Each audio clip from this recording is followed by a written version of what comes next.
Hola, ¿cómo están? Estamos de vuelta en el podcast político, hoy presencial. Tiene muchos años, bueno, no muchos años, muchos meses que no lo hacemos presencial. Y por primera vez en este espacio estoy con Horacio. ¿Cómo estás? Muy bien, Cristian, estamos en la sede del canal, en la Sí, sede central del canal. Y pues con mucho gusto aquí. A ver qué nos traes. Sí, hoy vamos a tener clips de audio y video. Le vamos a cambiar un poco el formato. Espero que funcione y a ver cómo sale en cuanto a la edición. Y de lo que vamos a hablar hoy es de un tema que sobre todo yo he puesto sobre la mesa ya desde años, que tiene que ver con el aumento necesario desde mi punto de vista en el cobro de impuestos, sobre todo a la gente que más tiene en México. Y para no nada más tematizar como no lo tematizan los candidatos de todos los partidos, la última semana asistí a una conferencia organizada por Oxfam México. Oxfam es la ONG famosa en el mundo en cuanto a estudios de desigualdad y lo hacen en todos los países para que no comiencen los comentarios que es una ONG gringa que quiere golpear aquí al gobierno, sino ellos en todos los países analizan la desigualdad y critican a todos los países desde muchos años. No es una agenda antimexicana o algo parecido. Y en este evento estuvo el economista, creo que en México sí se puede decir más o menos conocido, de Gerardo Esquivel, y él ahí con otros compañeras de la ONG dio algunas líneas generales que debemos de tomar en cuenta según ellos cuando argumentamos a favor de un cobro de impuestos un poco más progresivo, sobre todo tomando en cuenta lo que hay hoy. Entonces, a menos que tengas un comentario inicial, comenzamos con los clips. Vamos a escuchar un breve clip de Gerardo en el que él da una breve introducción a lo que según él debe ser la meta de la conferencia y la meta de gente que apoya este tipo de ideas. Y cuando hablo de una reforma fiscal, estoy hablando de una reforma no solo tributaria, porque eso es muy importante entenderlo. No podemos hablar, creo, y fue parte del consenso que logramos, solo de la parte tributaria, sin hablar también de para qué queremos esos recursos extras, si es que se quieren, y en qué gastarlos, y cuáles son los objetivos finales de todo eso. Y además, si no hablamos del sistema hacendario en su conjunto. Entonces, el enfoque que tenemos y los lineamientos que vamos a hablar más adelante tienen que ver con esa visión.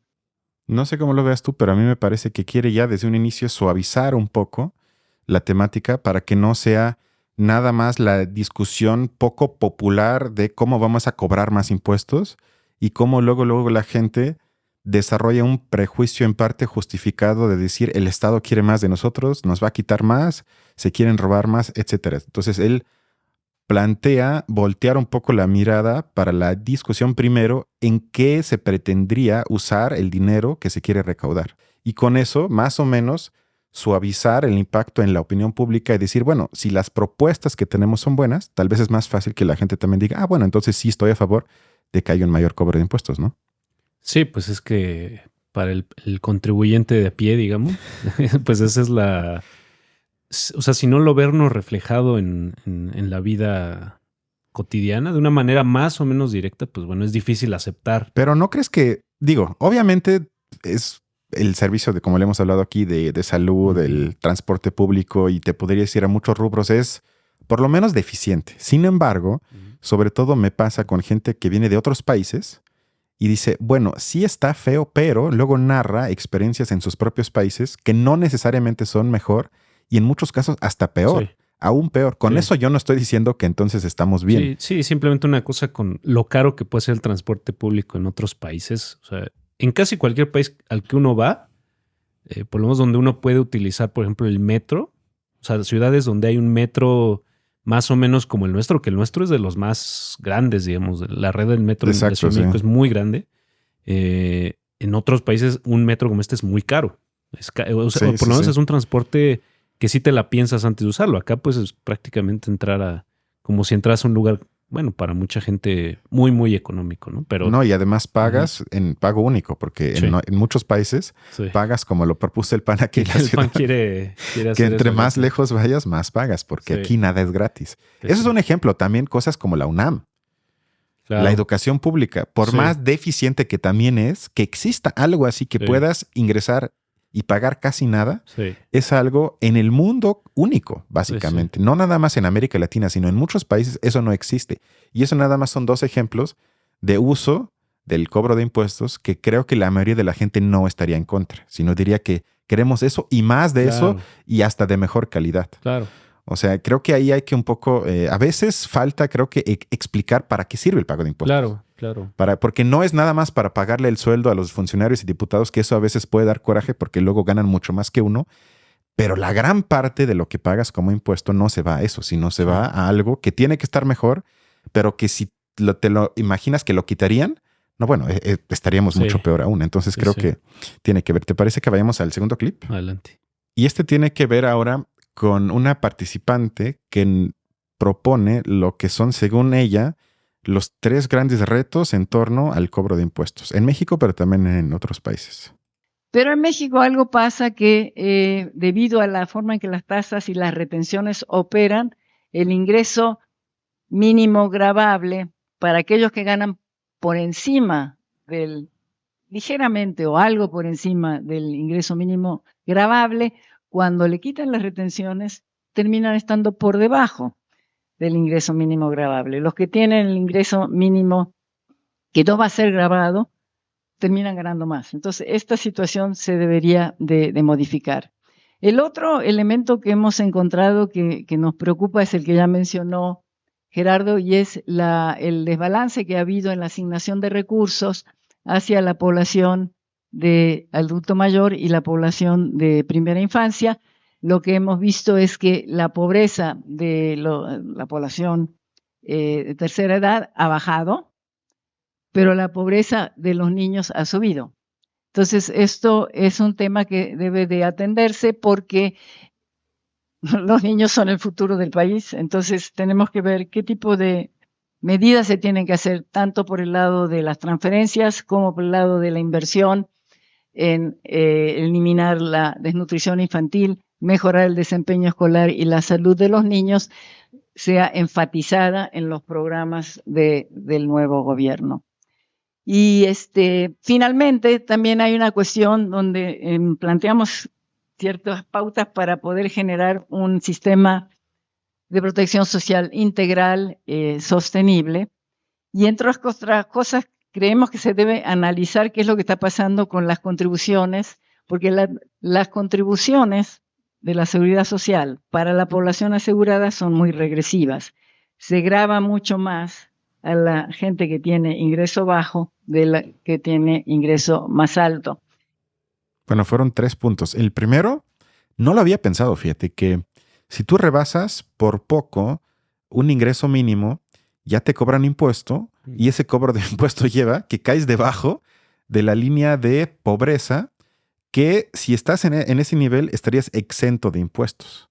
O sea, digamos, ahí está hasta el incentivo de recibir un poco menos para no entrar en un nivel de exigencia de cobro de impuestos. Y bueno, eso está mal desde donde lo veas. O sea, yo creo que entonces se debe de subir el monto de excepción, es decir, hasta que entre el cobro de impuestos. Y no puede ser que tú lo rebases por tantito y ya te quiten y luego ya estés por debajo. Eso es un sinsentido. Sí. Y lo segundo, creo que también es algo que no sé cómo lo veas tú, pero creo que no se aborda tanto en el espacio público, que tiene que ver con el enfoque que está bien en los adultos mayores, en la gente mayor que tenga una pensión, que debe ser más, pero que por lo menos alguien los atiende un poco. Sin embargo, no se hace lo mismo ni de manera meramente similar con los infantes. Y no nada más con los que nacen, con los bebés, sino yo creo que todo lo que va de 0 a 12, 13, 15 años está básicamente excluido de la atención en cuanto a apoyos, pero también en cuanto a la discusión pública. Que haya exigencias, que se hable de cómo están en los kinders, de cómo están en las primarias, de cómo están en las secundarias, qué falta, qué tenemos que hacer. Eso no se tematiza, sino hay un enfoque nada más en la gente mayor. Y lo último que dijo, bueno, es algo que ya sabíamos, que tristemente en México entre más tengas, menos pagas. Pero ¿cómo ves esos 3 puntos? Sí, digo yo sobre todo, bueno, creo que el primero es, pues sí, hasta es de estas como reglas muy... ¿por qué tienen que estarnoslo diciendo, no? Si es más... ¿Pero más crees que eso sea a propósito en la ley o es un accidente de algo mal hecho? Pues sí es un accidente de algo mal hecho, pero pues yo creo que se juntan varias condiciones que, bueno, no deja de ser la población más desfavorecida, ¿no? Que pues es población que muchas veces no tiene acceso a cómo comunicar la situación en la que vive, que estén bien representados, que eso implique, por ejemplo, pues a lo mejor ante un sindicato, una representación que vaya y gestione, cabildee cosas. O sea, digo, yo por ejemplo tengo por un familiar el ejemplo de cómo a través de un sindicato, una persona que está en un sector energético, pero de investigación, pues de todo lo que implica verse representado ante legisladores, por ejemplo, ¿no? Y cómo eso pues lo van gestionando ante ciertos grupos de legisladores, pero cómo pues hacerse escuchar es un problema. Y si no lo hacen en grupo y si no lo hacen con una representación legal, nadie les hace caso. No son escuchados. Entonces, bueno, yo me imagino que pues sí, imagínate las personas que están en estos niveles de sueldo, de salarios, pues ¿qué tanto acceso tienen a eso? O sea, también hay condiciones que me parece que entorpecen que esta situación se vea representada, se vea escuchada y que se presione para cambiarla, ¿no? O sea, me parece que pues es de esos vicios que se arrastran, pues porque pues, las personas a las que les afecta no están bien representadas. Que se supone que para eso tenemos a los representantes de la nación, que son los diputados. Exactamente, o sea, pero... Se supone que en teoría eso sería el trabajo del diputado, claro, ¿no? Es que el diputado tendría que ir a revisar estas condiciones, no tendrían que ir a buscarlo. Que tampoco sería tan difícil investigar algo así, ¿no? Pero me parece que así no suelen trabajar así los... Sí, pero digamos en teoría eso sería la función. Sería además algo muy, muy, muy fácil de cambiar. Y es que además yo creo que es un grupo que se nutre todo el tiempo, porque pues todas las personas que empiezan a trabajar seguro empiezan con estas condiciones. Sí, entonces, que estamos hablando de sueldos son esos clásicos de entre 7 y 10 mil, que ya te quitan un poco de impuestos y luego estás debajo de los 6, 7 mil pesos posterior al cobro de impuestos, que eso ya es línea de pobreza casi extrema, porque ya si uno paga renta y tienes un hijo, pues ya olvídate, ya de plano. Sí, pues que también, y ahí creo que ahí también hay otra cosa, ¿no?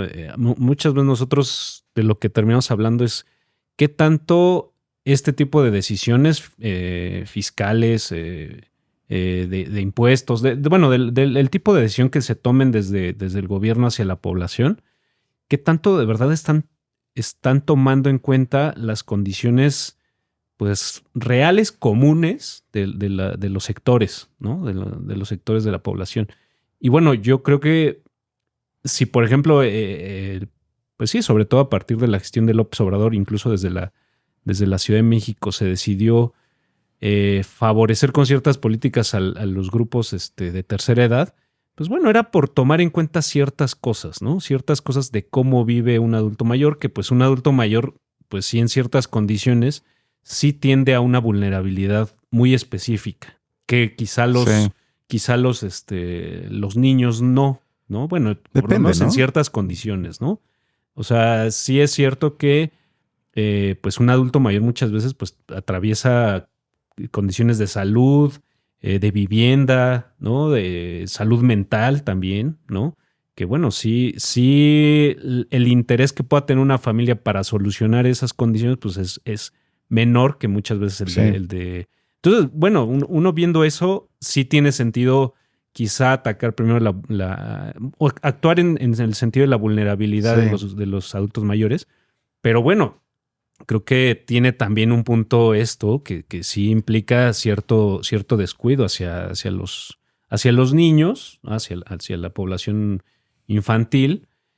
Sobre todo yo creo que en cuanto a calidad de servicios. Quizá no en cuanto a en cuanto a disponibilidad muchas veces, pero la calidad sí o sí es deficiente. Y no solo estamos hablando de educación, estamos hablando, por ejemplo, de algo como la nutrición, como la salud en esos grupos de edad, la atención médica, que es fundamental. También tendría que ser de cierto estándar, ¿no? Y me parece que ahí sí estamos en focos rojos, digamos, ¿no? Sí, o sea, yo creo que ambos extremos, los más grandes y los que menos edad tienen, requieren el apoyo del Estado y por ende de la sociedad. Y sobre todo que de un lado, como dices, está bien que se dé apoyo y es necesario que se dé apoyo a esa gente, pero creo que sí se ha olvidado, sobre todo, ¿sabes por qué? Por la pandemia también, porque en la pandemia muchos niños, o sea, si para nosotros fue difícil, imagínate si tenías 5, 6, 7, 4, 10 años. Absoluta pesadilla que a esa Sí. edad estés encerrado, que te prohíban juntarte con otras personas, que tengas que estar ahí enclaustrado. Digo, todo eso fue un costo muy grande que ellos pagaron. Y sí me gustaría que fuese un poco la discusión, bueno, ¿cómo podemos compensarlos un poco?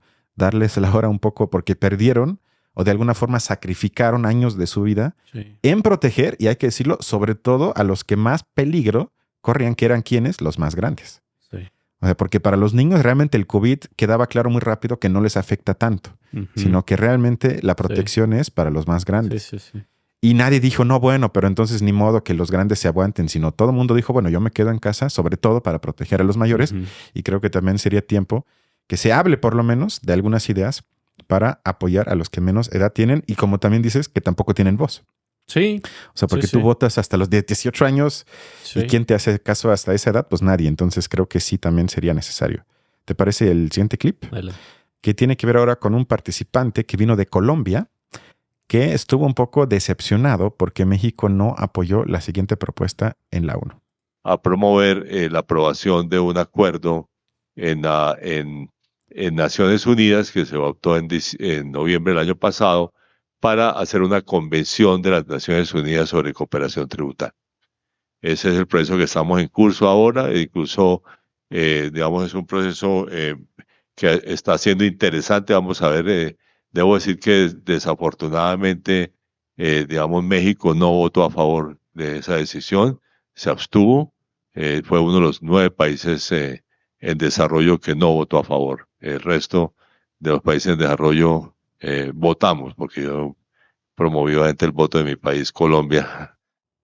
Eso para mí hubiera ameritado un escándalo más grande, porque fue una propuesta que nace de un grupo de países africanos que ya están hartos desde que se beneficien siempre las empresas de los países, ya sabemos, de los 5 o 6 más grandes del mundo, y pensaron entonces cómo pueden hacer un poco una justicia por lo menos indirecta, que si bien tu empresa tiene su planta aquí, paga bajos salarios, explota y se lleva la ganancia a su propio país, que por lo menos entonces paguen un poco más impuesto. Eso no era una medida loca, sino estamos hablando de entre el 15% y el 20%, en vez de casi nada. Y lo apoyaron, como él dijo, casi todos los países, pero entre los 9 que no votaron a favor, se encontró México.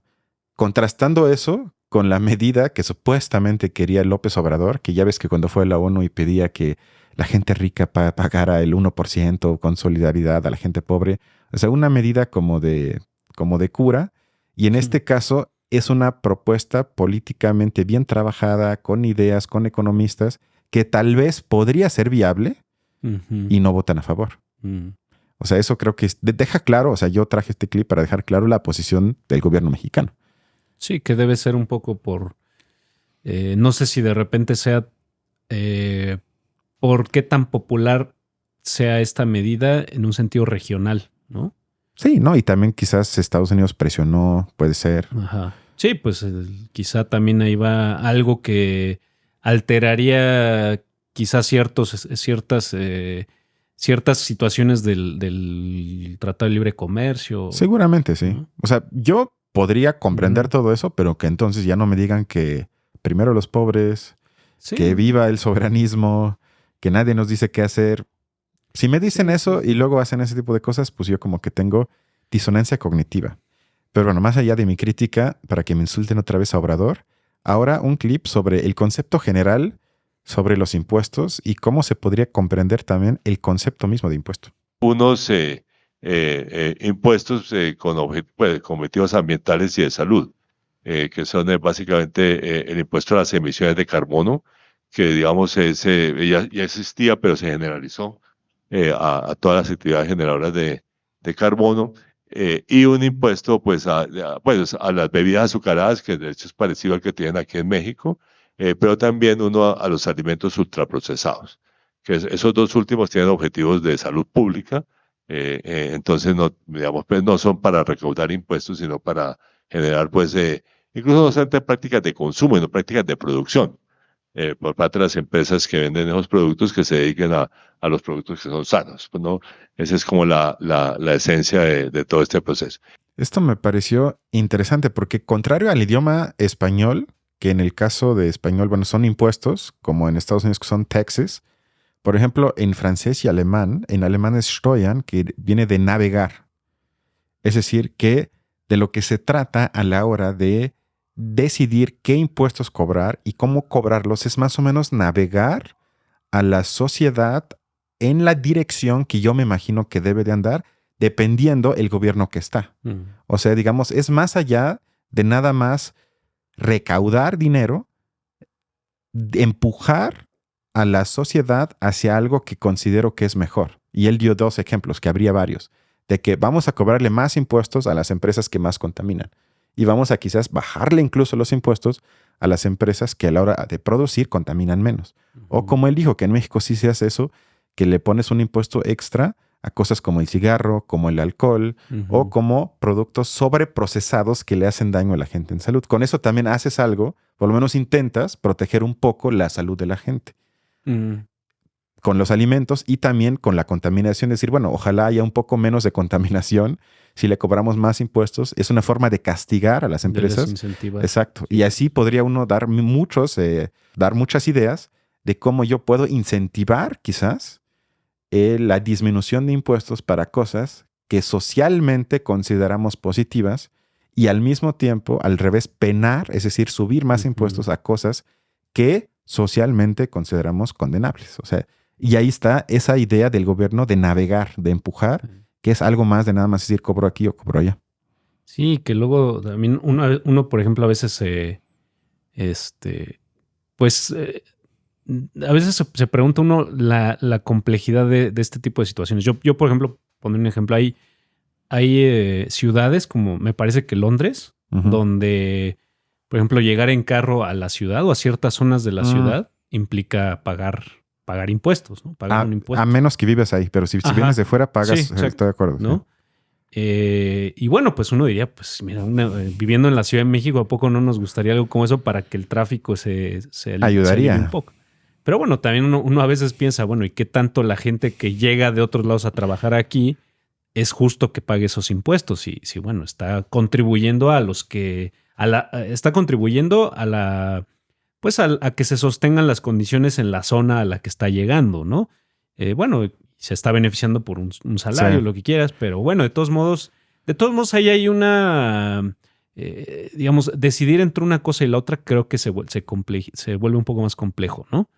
No sé si en este tipo de cosas, digo, algo como lo que estás diciendo sobre la contaminación, sobre pues el daño a la salud que le hace la industria tabacalera o de bebidas alcohólicas.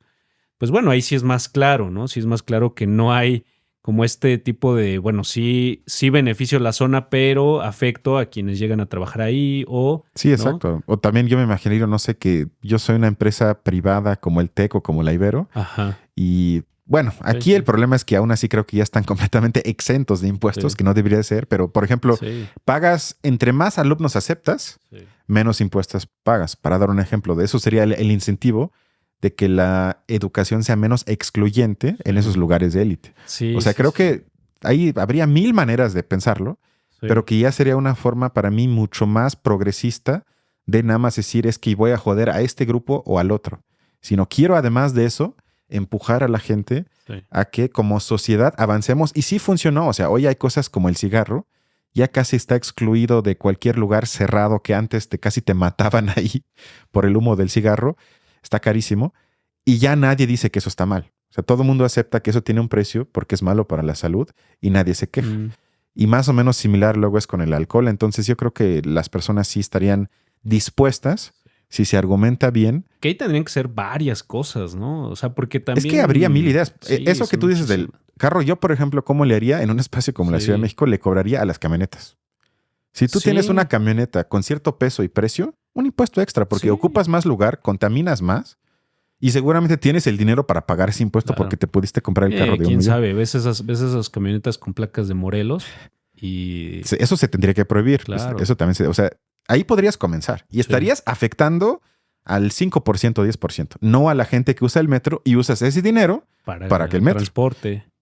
Sí, sí. O sea, No, yo también, pero bueno, también empezar por dónde, ¿no? Bueno, ahí hay algo que es la industria automovilística, ¿no? También, y ahí no sé si de repente se te va a echar encima, estoy de acuerdo. Sí. tenemos, no sé si tenemos un gobierno muy poco capaz de enfrentar ese tipo de poderes, ¿no? A eso te tendrías que enfrentar, yo estoy de acuerdo. Ujú. Por eso tendría que estar bien argumentado. Sí. O sea, Sí, pero, sí, yo, sí. pero yo creo que eso valdría la pena, por lo menos el intento, porque no lo he visto.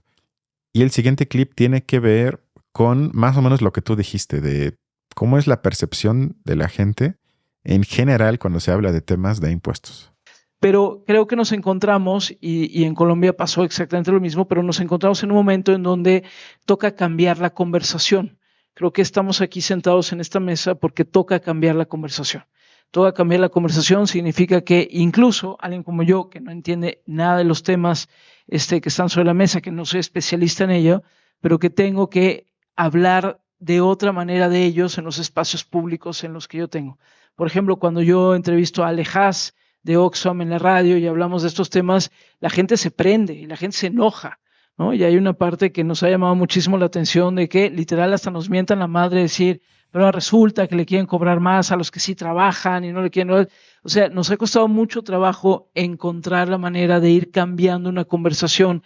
O sea, creo que tiene que ver un poco con lo que dijimos, que eso se tendría que intentar con mejores argumentos, que se tendría que combinar, primero decir, esto no te afecta a menos que ganes 150,000 pesos o más al mes. Si no ganas eso, no te toca. Y para los que ganan eso, el dinero que vamos a recaudar se va a usar para las ideas que acabamos de dar. Y yo creo que la discusión pública en su mayoría no estaría en contra de eso. O sea, me lo imagino muy difícil que la mayoría de la gente diría, no, estoy en contra de eso porque no quiero que el metro esté mejor, que haya menos contaminación y que los que más tienen paguen más. Si lo argumentas bien, porque el PAN lo primero que haría, como lo hacen todos los países, ese tipo de partidos dirían, eso te va a afectar a ti y a tu familia. Sería el primer discurso que darían. Sí, lo que a mí, por ejemplo, ahorita me preocupa es quién sería, o sea, cuál sería la voz a la que de verdad unánimemente le podríamos hacer caso en este tipo de discusiones, ¿no? O sea, ¿quién nos podría aterrizar, digamos, estas ideas? Sergio Mayer. ¿Lorenzo Meyer? No, Sergio Mayer. ¿Ubicas a Sergio Mayer? No. Ah, sí, claro, el actor. El actor.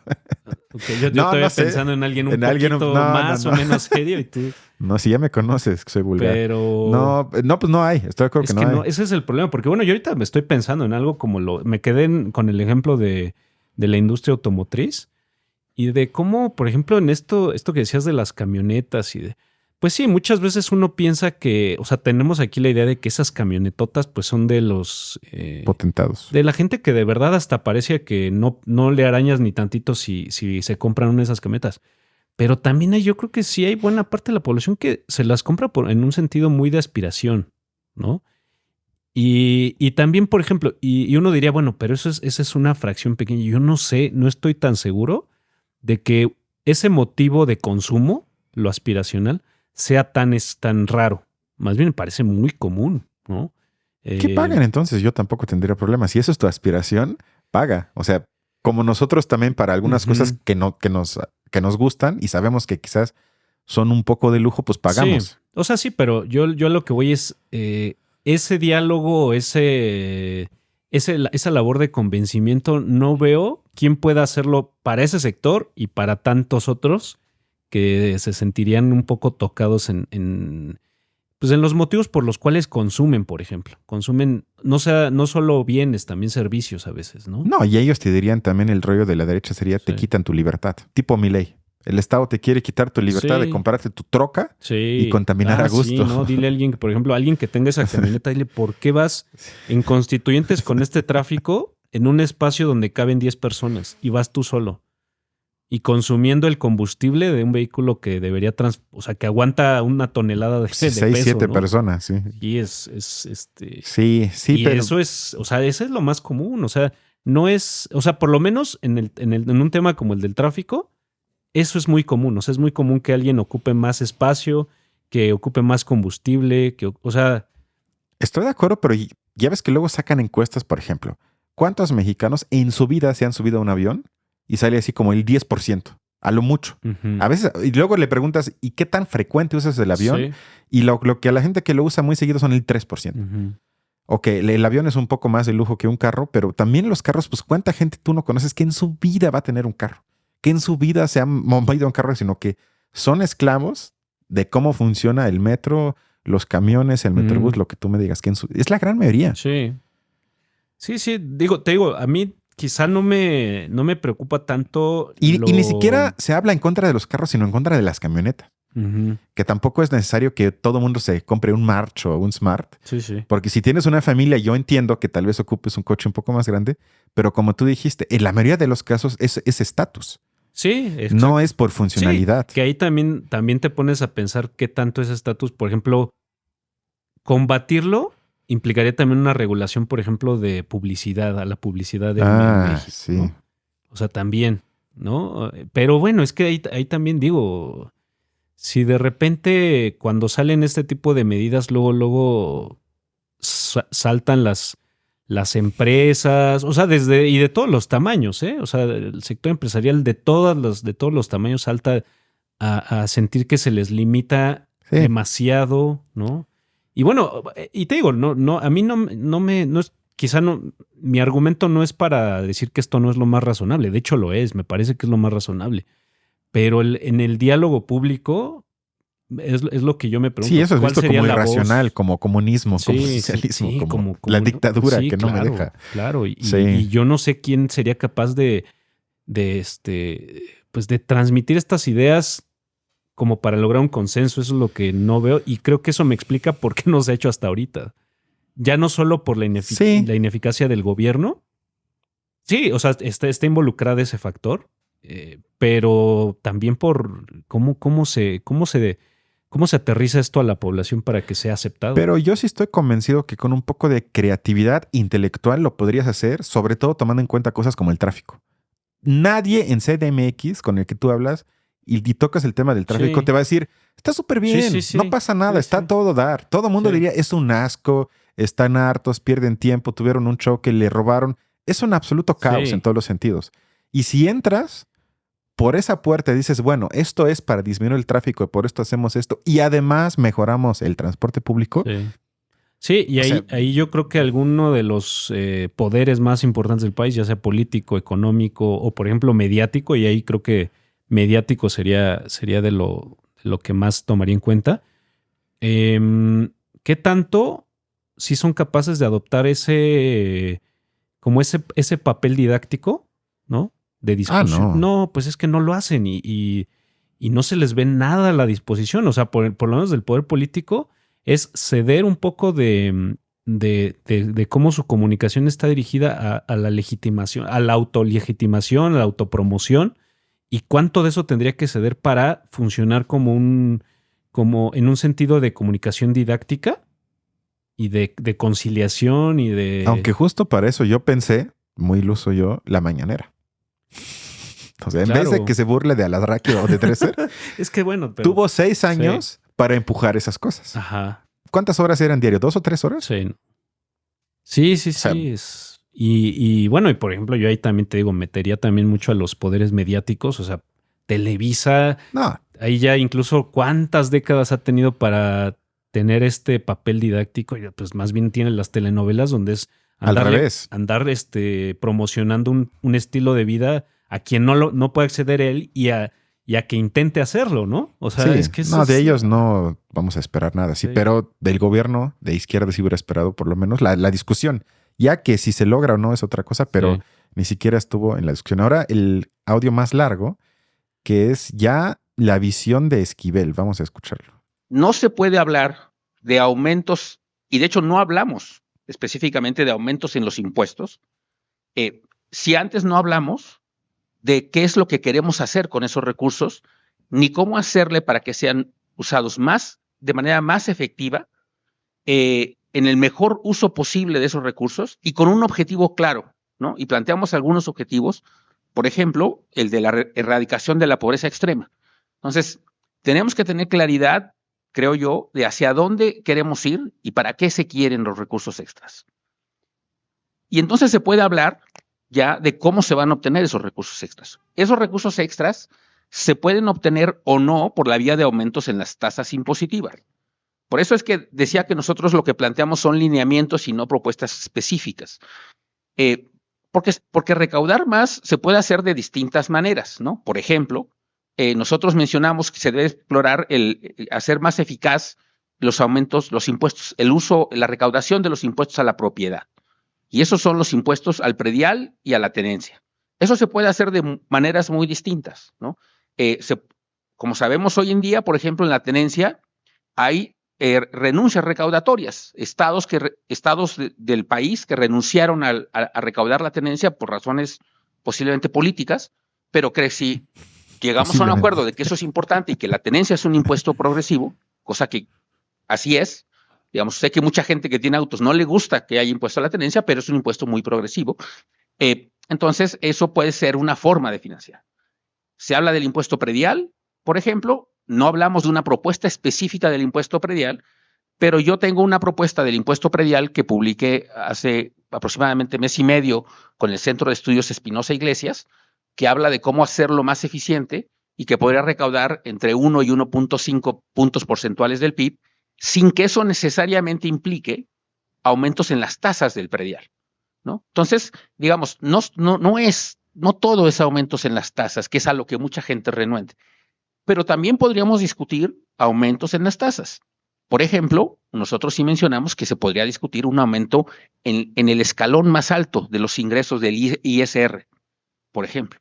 Porque sí es cierto que actualmente el escalón más alto, donde se cobra más la tasa marginal del impuesto, pues empieza desde niveles de ingreso muy, muy bajos, ¿no? Siempre digo que los profesores universitarios terminamos pagando la tasa marginal más alta. Y la verdad es que pues no somos el escalón más alto de la distribución del ingreso, ni mucho menos, ¿no? Entonces, hay gente que gana muchísimo más y que no le aplica una tasa más alta y que podría aplicársele una tasa más alta, ¿no? Entonces, ahí sí se podría discutir.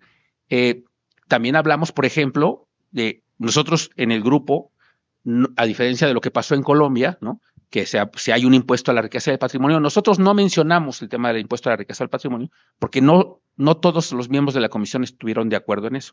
Pero sí mencionamos la posibilidad de que haya impuestos a la transmisión intergeneracional de la riqueza, que eso es distinto, que es las herencias, donativos y sucesiones. Por ejemplo, ese puede ser un nuevo impuesto, pero tampoco lo estamos proponiendo específicamente. Decimos, estas son las formas posibles de que el Estado mexicano pueda llegarse de más recursos si lo que quiere, y si lo que buscamos como sociedad es cosas como erradicar la pobreza extrema, cosas como garantizar servicios públicos eficientes y de calidad en educación y salud, por ejemplo. Si queremos eso, pues está bien, nada más reconocer que eso cuesta.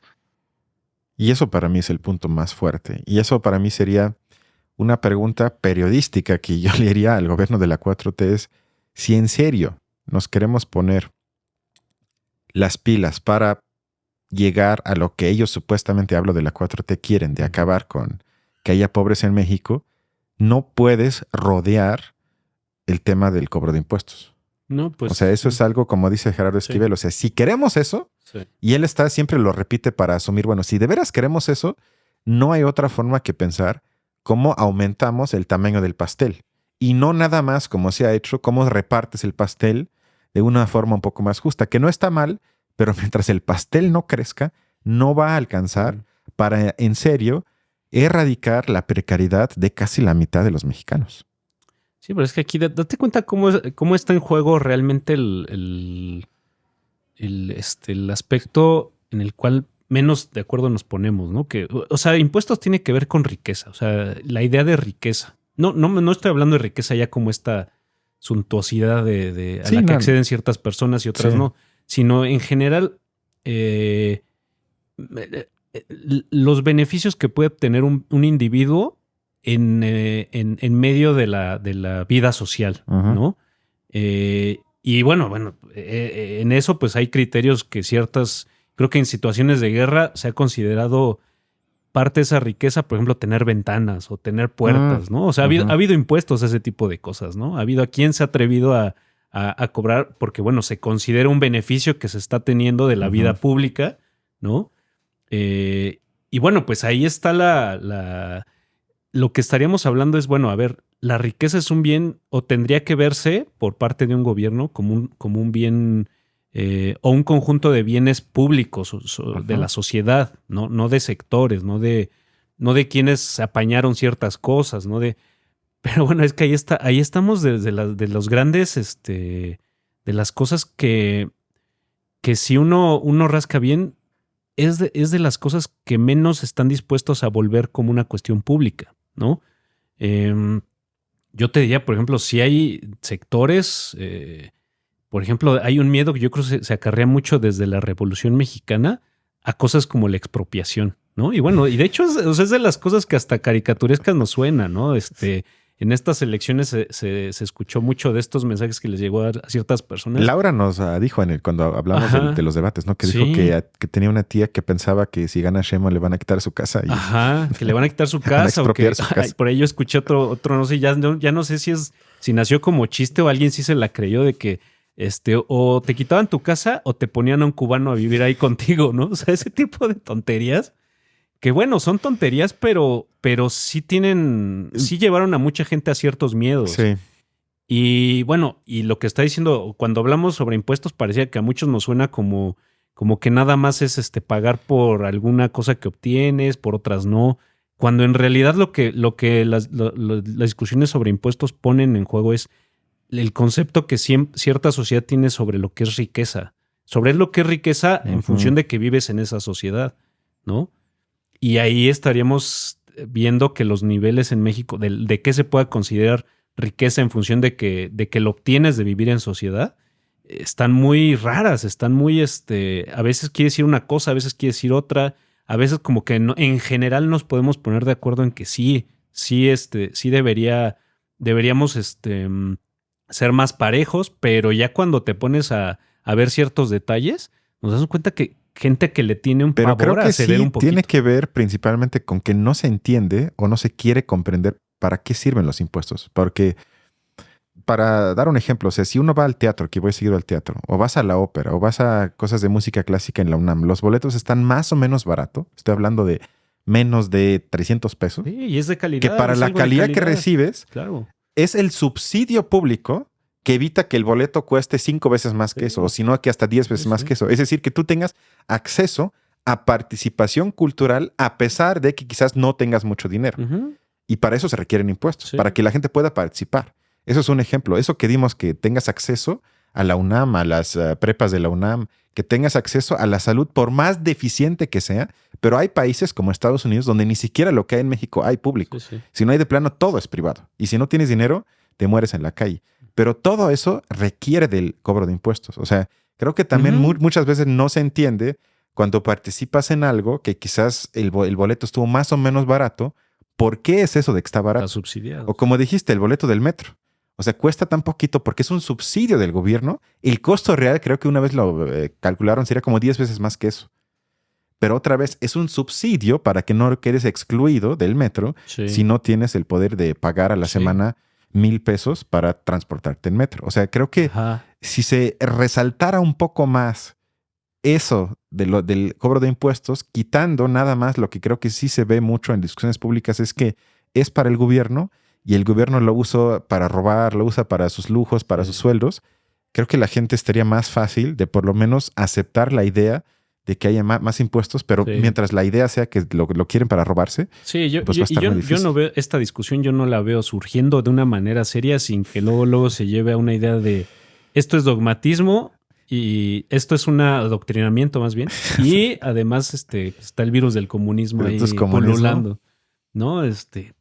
Me parece que eso está... O si no, lo contrario. O sea, la incapacidad que tenemos para llevar las cosas a una interpretación a la otra, porque la otra también es la de, bueno, pues los impuestos y por ejemplo, cuando le hablas de este tipo de... Esto va a impactar en obra pública, por ejemplo.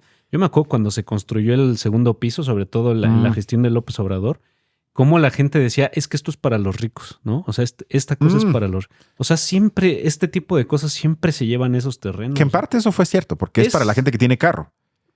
Sí, bueno, y sobre todo, pues ya cuando se le conectaron todas las vías de cobro, pero bueno, pues, digamos, no podemos ver esto de una manera... Hicieron el segundo piso, luego hicieron la línea 12. ¿Cuál de los dos se cayó?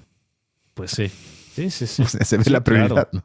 No, y bueno, o sea, a lo que voy es, ¿cuándo vamos a llegar a ese punto medio de la De discusión discusión seria? seria, ¿no? Donde vamos a ver esta cuestión de la riqueza y del cobro de impuestos como algo, pues de cierta manera, vamos a tratar de ver las mejores condiciones a las que podemos llegar todos como colectividad.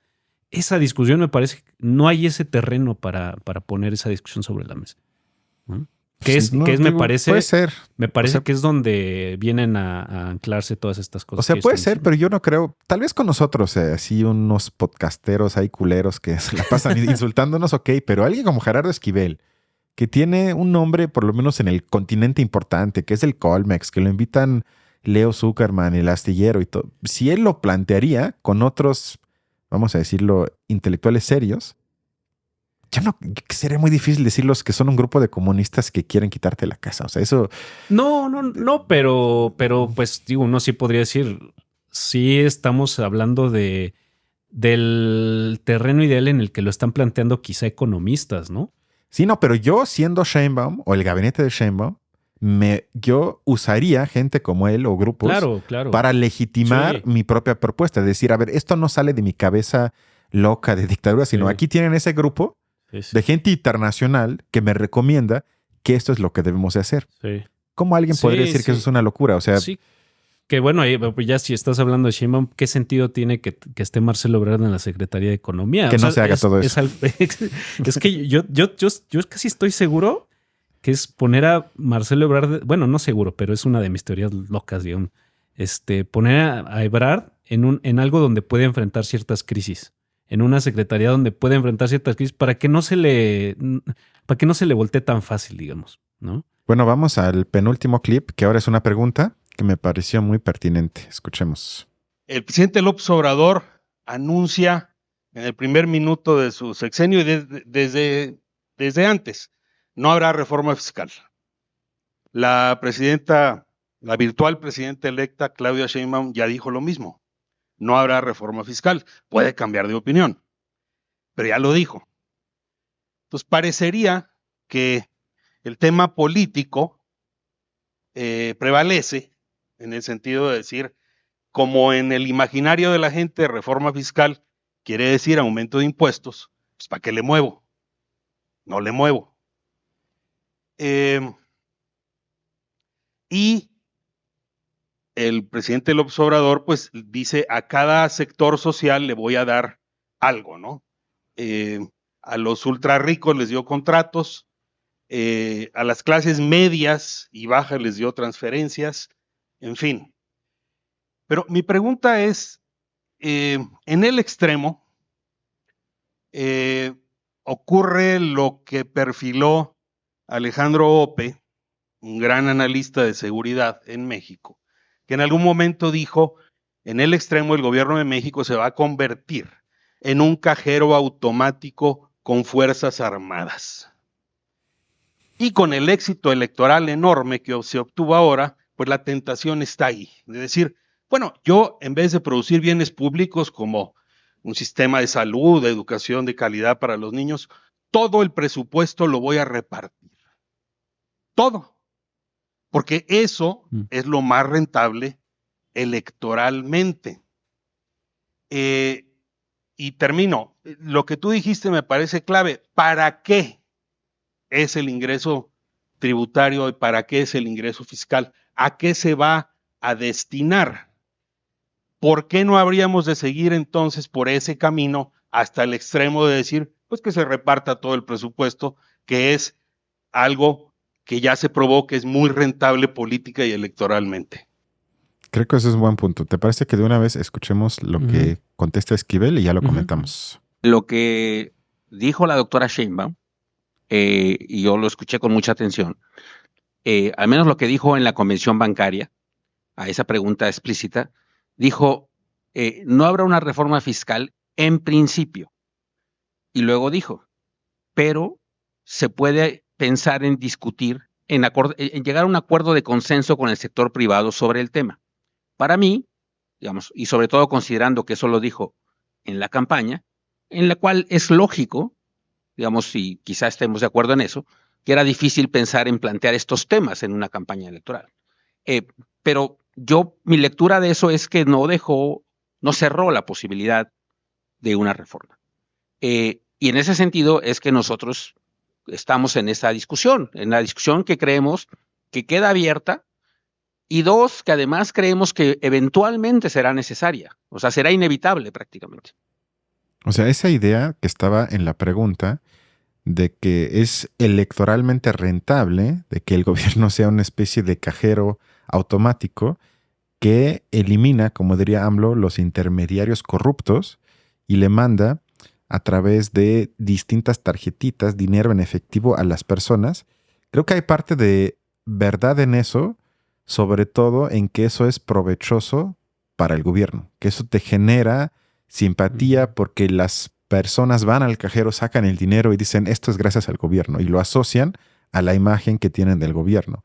Y olvidan, y creo que se eclipsa de alguna forma, lo que entonces no invierten estructuralmente en salud, en educación, en transporte, etcétera, y que si uno haría cuentas quizás hasta sales tablas de que quizás tienes un poco más tú, pero también tienes que gastar un poco más por las deficiencias estructurales y con eso se elimina ese aparente beneficio de inmediato. Y lo segundo que dice Esquivel, que me parece que ahí se equivoca porque Sheinbaum lo dijo en la Coparmex ya después de las elecciones. Ya no tuvo que ver con estrategia de campaña que para no asustar, sino ya una vez siendo presidenta electa, repitió varias veces que ella no va a hacer un cambio en cuestiones fiscales. Entonces no es nada más eso de porque él dijo que estrategia, sí tal vez lo fue en la campaña, pero entonces ahorita ya lo podría cambiar, porque ya fue electa, ya nadie se lo puede quitar, tuvo más votos que nadie en la historia de México y aún así su discurso sigue igual. O sea, creo que eso es como el dilema de que tenemos el gobierno que ve que electoralmente le funciona el actuar en la actualidad y por el otro la necesidad, como dijo Esquivel, casi inevitable. O sea, según él, va a llegar a un punto en el que ya no hay suficiente dinero y vamos a tener que tomar una decisión o aumentar deuda o aumentar la recaudación de impuestos, que él dice más o menos va a durar máximo 3 años. Y creo que como tú dices, va a salir peor que se deje hasta el final y estemos en noviembre y digan en 3 meses sale el presupuesto y ya no tenemos de otra y va a haber un caos y acusaciones acá allá, a que si comencemos ahora a más tardar a hablar seriamente que se tendría que hacer, ¿no? Sí, cuando un poco, en otros términos, cuando nos demos cuenta de que ese dinero es un poco de mentirita, digamos, ¿no? O sea, es como un poco del Monopoly ese dinero que se está sacando. Sí, o sea, quitas de un lugar y recibes, pero... Sí, lo que alcanzas a comprar, pues es de mala calidad. O sea, bueno, por lo menos no te soluciona varios problemas que son los problemas estructurales. O sea, uno diría, con 3,000 pesos al mes, qué buen servicio. O sea, siquiera trataras de atender uno de los problemas que tiene esa población, por ejemplo, el de salud. ¿Qué servicio de salud de calidad para ciertas enfermedades adquieres con 3,000 pesos? No, lo mínimo, nada más, sí, lo mínimo, sí. Sí. Compras la... Por eso ya lo decíamos en lo de las promesas de campaña de las dos candidatas. Cuando te hablan de que te van a dar las medicinas, pues es que las medicinas es una parte del problema nada más. O sea, sí es un problema significativo, no estoy diciendo, no lo minimizo, pero a ver, ¿quién se receta solo los medicamentos y las dosis adecuadas? Y, ¿no? O sea, necesitas el y buen eso que servicio. Con eso tú ya partes del hecho de que hay las medicinas. Además. Que hay abasto, de que sí te la dan a tiempo. Sí, además. Eso es en teoría. Sí. Pero como dices, eso es un paso. Y es el último, además. Y es el último. O sea, yo creo que si fuese a nivel personal a esos 3,000, agrégale un 0 más y podríamos hablar que tal vez sí. Con eso tú mismo. Bueno. Ahí tal vez, ¿no? Pero con 3,000 pesos es ridículo. Eso es un curita nada más sobre el cáncer, que eso no te resuelve la vida. Que es un poco lo que estaría de fondo en esa situación. Si esto lo extiendes en el tiempo y esa es la única solución que se nos ocurre, pues no, yo por eso siempre pienso en los apoyos como una cuestión de emergencia, ¿no? Es provisional, ¿no? Sí, exacto, pero para que deje de ser nada más eso, se tendría que hablar de temas como en esa conferencia. Claro.